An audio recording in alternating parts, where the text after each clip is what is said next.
Benvenuti nel video dedicato alla creazione del cartamodello di questa maglia. Io l'ho realizzato con Titicada L3.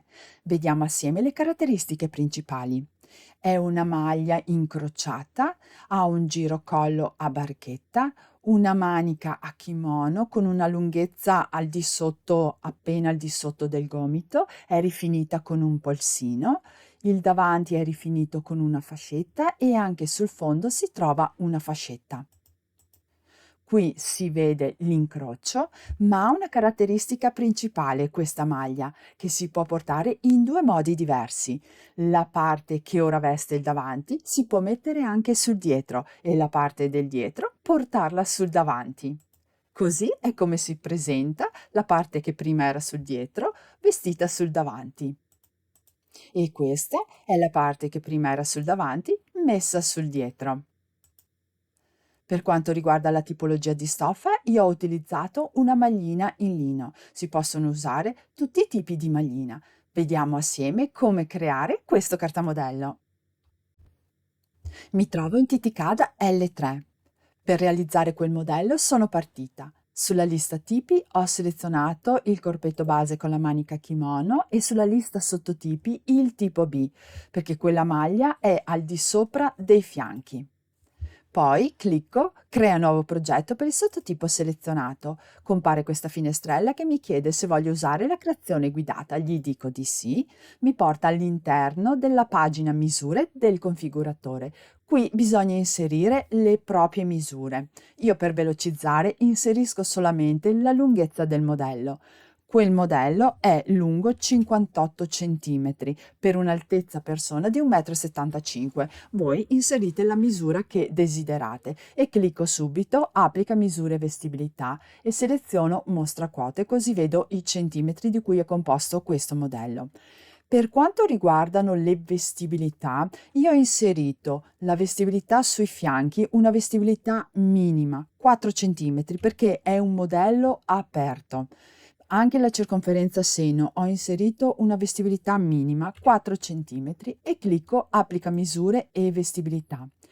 Per quanto riguarda invece la vestibilità sulla vita, ho fatto in modo che la linea della vita del fianco fosse abbastanza dritta.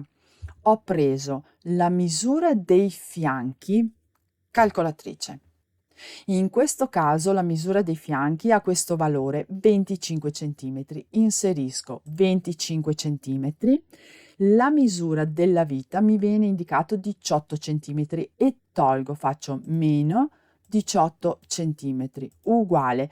Questo è il valore della differenza tra i fianchi, questa ultima misura, e la misura della vita. Ho tolto 2 centimetri da questo valore, meno 2 uguale i 5 centimetri che a me risultano li ho moltiplicati per 4 perché questo è la differenza di un quarto. Io invece per aggiungere la vestibilità devo aggiungerla nel totale, quindi devo moltiplicare per 4 uguale. In questo caso il valore è di 20 centimetri. Qui inserisco 20 centimetri e clicco Applica. E ho questa linea del fianco abbastanza dritta, non ha sfiancatura. Se voi avete in questo caso che vi propongo c'è molta vestibilità. Se nel vostro caso dovesse risultare poca vestibilità in vita e volete aggiungerne altra, dovete aumentare anche la vestibilità dei fianchi e quella del seno. Clicco manica kimono, la lunghezza della manica io ho inserito un valore di 40 centimetri e clicco applica. Dovete ricordare che sia sulla manica che sul fondo della maglia c'è una fascia e la fascia io l'ho fatta di 5 centimetri, perciò sia per quanto riguarda la lunghezza del modello, che in questo caso è 58 centimetri, finito, io poi ho aggiunto questa fascia di 5 centimetri, perciò aumenta Anche la manica da 40 diventa 45 centimetri. Per quanto riguarda la circonferenza della manica, avete visto dalla foto che è una circonferenza morbida.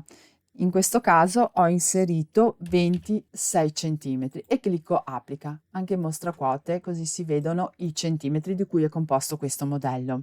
L'innalzamento spalla è la lettera C. Ho innalzato la spalla di 4 centimetri e clicco applica. In questo caso lo spostamento Y, che è il punto, questo punto, non l'ho spostato verso il basso, l'ho lasciato così. Per quanto riguarda il raccordo sottomanica lato manica è la lettera F e il raccordo sottomanica lato fianco è la lettera G. Ho spostato per primo la lettera G perché l'ho posizionata vicino alla lettera H, che è la lettera della vita. Con il doppio più vado a cliccarlo finché raggiunge la lettera H. Il programma fa in modo che non vada al di sotto della lettera H. Prendo questi centimetri che mi vengono indicati e vado a spostare la lettera F degli stessi centimetri. Quindi clicco il doppio più. Non verranno mai uguali identici al millimetro. L'importante è la cifra prima della virgola. In questo modo ottengo un sottomanica armonioso. Poi ho modificato l'angolo inclinazione della manica. Ho cliccato 2 volte il doppio meno, fino a portare al valore di meno 20.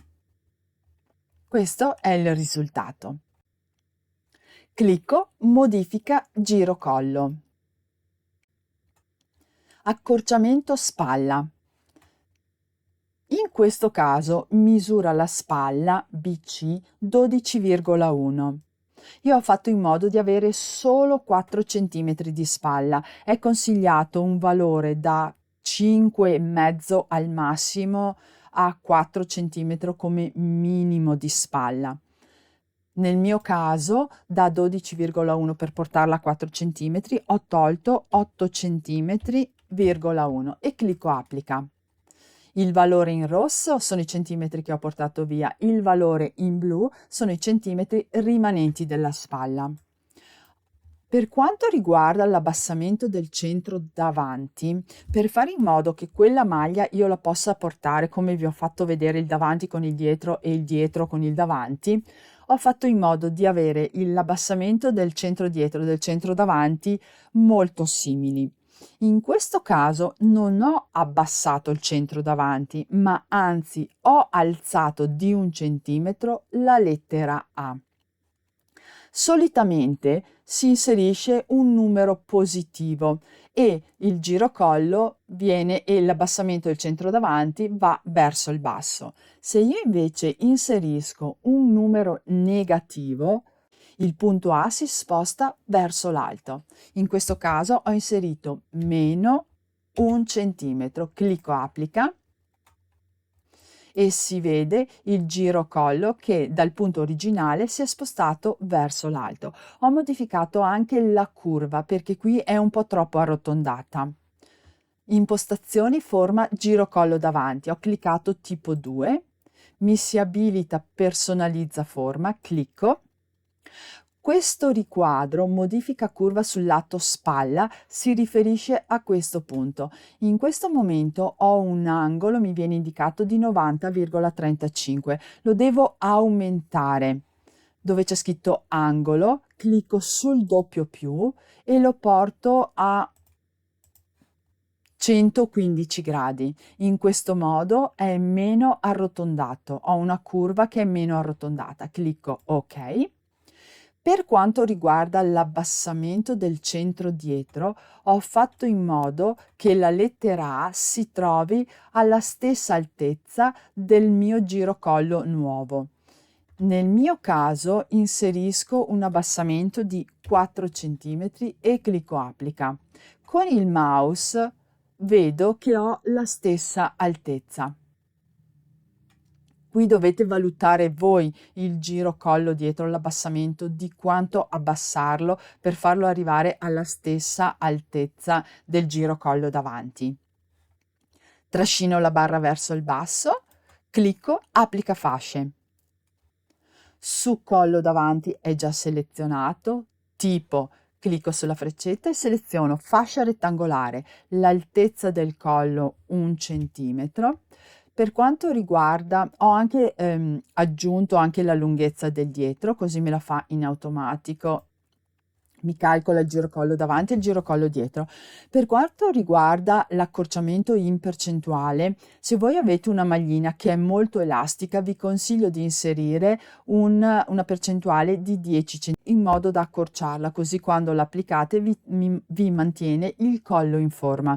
Nel mio caso quel tipo di maglina non era elasticizzato, non aveva dentro elastan, ma l'elasticità sua naturale del tessuto, e ho fatto un accorciamento solo del 5% e clicco applica. Su fondo davanti seleziono tipo fascia, seleziono fascia rettangolare, aggiungo anche la lunghezza della parte dietro, per quanto riguarda l'altezza 5 cm e clicco applica. Qui non ho fatto nessun tipo di accorciamento perché la maglia è aperta, non ho bisogno di accorciare che mi rimanga più aderente.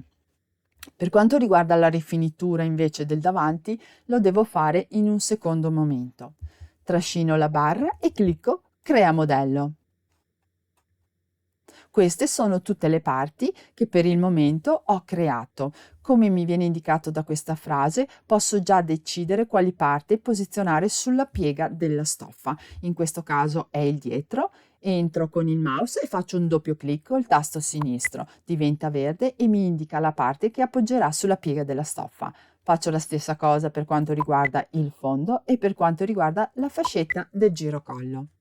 Clicco modifica modello in modo standard, mi porta all'interno di gestione parti. Queste sono tutte le parti che per il momento ho creato. Per creare quel davanti incrociato devo avere la parte del davanti intera. Seleziono il davanti e clicco specchia e ruota. Qui seleziono specchia raddoppiando, lo devo raddoppiare sul centro davanti. Mi viene già selezionata la parte del centro davanti dal punto K al punto A e li vedo qua dal punto K al punto A. Clicco aggiungi una nuova specchiatura e il programma mi crea la parte davanti intera. Clicco conferma. Ora nella struttura d'albero ho una parte nuova, questa. Dopo il trattino vedo specchiatura. Se non vedete la scritta specchiatura, qui in basso dovete andare ad abilitare aggiungi tipo parte a nome. La parte che mi è servita per creare questa specchiatura, che è ancora selezionata, la vado a disabilitare. Clicco all'interno del quadratino perché non mi serve più da portare in stampa. Seleziono specchiatura. Per creare quell'incrocio devo andare a modificare questa parte perché non mi serve tutta questa parte e per fare questo vado a eliminare alcuni punti. Seleziono modifica punti, seleziono la parte CD, mantieni curva selezionata, clicco sulla freccetta e seleziono applica linea retta. Elimina punto D, clicco, elimina punto E, clicco, F, G, H, I, J. Il K lo lascio. Seleziono KL, vado a eliminare il punto L e vado a eliminare anche il punto questo del sottomanica, perché se per caso in un secondo momento voglio andare a cambiare la forma della curva del sottomanica, è meglio eliminare anche quel punto perché altrimenti è in mezzo ed è il punto O. In questo caso non mi va bene che sia una retta, quindi riseleziono e qui elimina ultima azione in lista. Prima gli dico di mantenere entrambe le curve. Lo riseleziono e vado a eliminare il punto O. Clicco conferma. Nella struttura d'albero ho una parte nuova, modifica punti. La parte specchiatura la vado a disabilitare. Clicco sul quadratino e scompare la spunta. Modifica punti, clicco modifica forma, seleziono la spalla BC e la trasformo. Ora è una curva a 2 punti, la trasformo in un segmento. Seleziono DE. La lettera D, che in questo momento si trova esattamente sul centro davanti, io l'ho spostata a destra di 2 centimetri. Ho fatto in modo che si sormontasse di più il centro davanti della maglia. Con la croce, il doppio più verso destra, lo clicco 2 volte. Mi viene indicato il valore dello spostamento. Dovete essere voi a valutare di quanto lo volete sormontare e spostare. Nel mio caso sono 2 centimetri sul centro davanti, poi dovete tenere anche in considerazione che ci sono altri 2 centimetri della fascetta. Se dovesse risultarvi la curva FE troppo accentuata, quindi avere la lettera E spostata a sinistra, una cosa che potete fare è spostare la lettera E con la croce verso destra e i centimetri dello spostamento portarli sulla lettera D. Questa curva è già armoniosa in questo modo, quindi non devo fare questo ulteriore spostamento. E clicco conferma. Su questa parte nuova, modifica punti, vado a crearmi la fascetta del davanti, che mi rifinisce il davanti. Clicco fasce, la fascia la devo creare sulla linea CD. Intervalli di punti, se clicco sulla freccetta e seleziono il punto C e il secondo punto è il punto D. È diventata blu. L'altezza della fascetta è di 2 centimetri e clicco aggiungi una nuova fascia. Devo però aggiungere a questa fascia anche i centimetri della fascia del fondo. La fascetta del davanti va a rifinirmi sia la parte del davanti ma la parte anche della fascia del fondo, quindi devo aggiungere i centimetri della fascia. Nel mio caso avevo fatto una fascia alta 5 centimetri. Qui dove c'è scritto allungamento in centimetri aggiungo 5 centimetri e clicco applica modifiche alla fascia selezionata. Clicco conferma. Margini di taglio. Questi segnati in giallo sono degli orli. Non mi servono gli orli perché vado a rifinire tutto con le fasce, quindi li trasformo in un margine normale di 1 centimetro. Seleziono il primo, poi per fare in un'unica volta la trasformazione da orlo a margine normale di 1,5 centimetri, vado a cliccare su seleziona e vado a selezionare tutte le parti gialle, quindi il fondo del dietro e la manica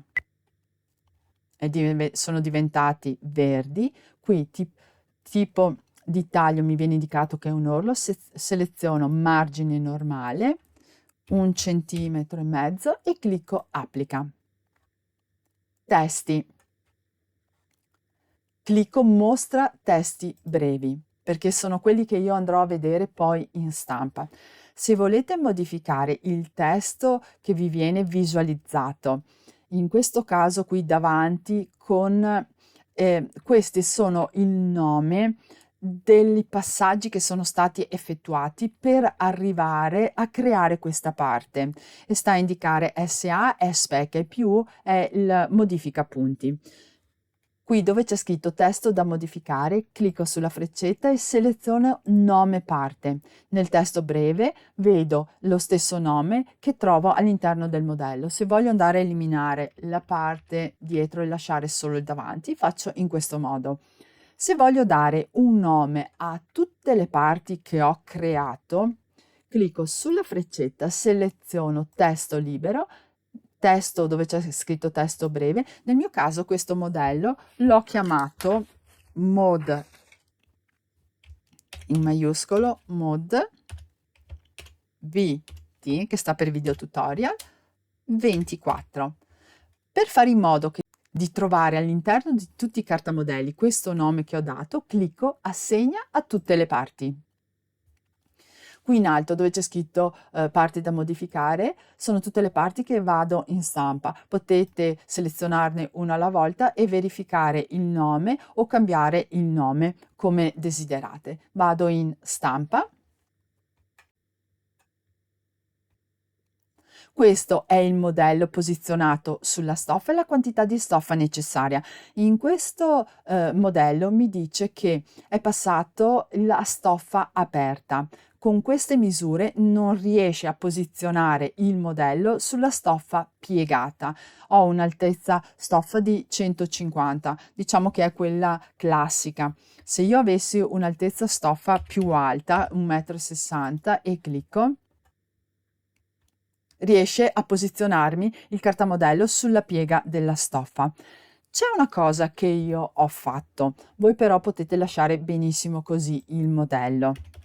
Riporto a 150. Ho modificato il dritto filo del davanti, questo è il suo dritto filo originale, ma ho utilizzato la parte del davanti, questa linea, come dritto filo. Si intravede nella trama della foto. Questo si vedono le linee che sono ad angolo retto rispetto a questa linea. In questo modo la parte del davanti cede di meno e ho invece una leggera morbidezza in più su questa parte. Per fare questo, testi. Ho la parte del davanti, seleziono dove c'è scritto testo da modificare, clicco sulla freccetta e seleziono dritto filo. Riferito ad asse X, clicco sulla freccetta, io l'ho riferito invece alla linea CD. Seleziono CD, dove c'è scritto angolo -90, clicco sullo 0. Diventa il dritto filo parallelo alla linea CD. Ora vado in stampa. Ed ecco come si presenta il cartamodello posizionato sulla stoffa con il nuovo dritto filo. In questo modo sono riuscita ad appoggiare il cartamodello sulla stoffa doppia. Spero di esservi stata utile. Ai prossimi video. Ciao ciao!